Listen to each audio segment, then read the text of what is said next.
Imagine you want to set up different rules for spending your Bitcoin. In Bitcoin, we use scripts to define these rules. A script is basically a set of conditions that have to be met before the Bitcoin can be spent. For example, one condition could require several people to agree before the funds are unlocked. But these scripts can get complicated as the number of possible spending scenarios increases. To explain this better, let's say you have a vault holding your Bitcoin and you want to create different ways to unlock it depending on the situation. For example, Scenario 1, Alice alone can open the vault but only after waiting 1 week. Scenario 2, both Alice and Bob must use their keys together to open the vault. Scenario 3, Alice, Bob, and Charlie all need to agree and use their keys simultaneously. In Bitcoin's original system, you'd have to include all these possible unlocking conditions directly in the script attached to your Bitcoin. This leads to 4 significant problems. The first problem, large transaction size. In Bitcoin, all spending conditions must be included in the transaction, even if you only end up using one of them. This can make transactions large, especially with many or complex conditions. Bitcoin limits script sizes to 10,000 bytes, and complex scripts can easily exceed this limit. Second problem, higher transaction fees.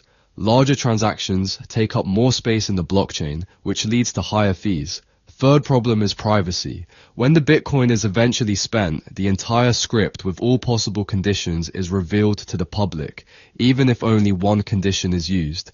This is like showing everyone all the possible ways your vault could be opened. This is where MAST, Merkelized abstract syntax trees, comes into play. MAST allows us to break down all these different conditions into smaller, separate scripts. Instead of including all the possible conditions in one massive script, each condition is represented as a leaf in a Merkle tree. The root of this Merkle tree is then included in the transaction output. The beauty of MAST is that it only reveals the condition that was used to unlock the Bitcoin, keeping the other conditions private. This is possible because of how Merkle trees work. Let me explain. Each condition or script is represented as a leaf in a tree, and these leaves are hashed together to form parent nodes, eventually leading up to the Merkle root.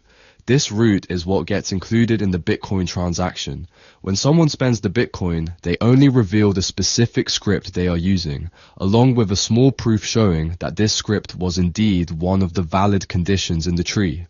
The rest of the tree remains hidden, which helps maintain privacy and reduces transaction size and fees. If this explanation is still unclear, you can visit Decoding Bitcoin for a more detailed breakdown. We've built an interactive tool where you can create your own MAST, define multiple scripts, and see exactly how the Merkle tree is built and how conditions are met when spending Bitcoin.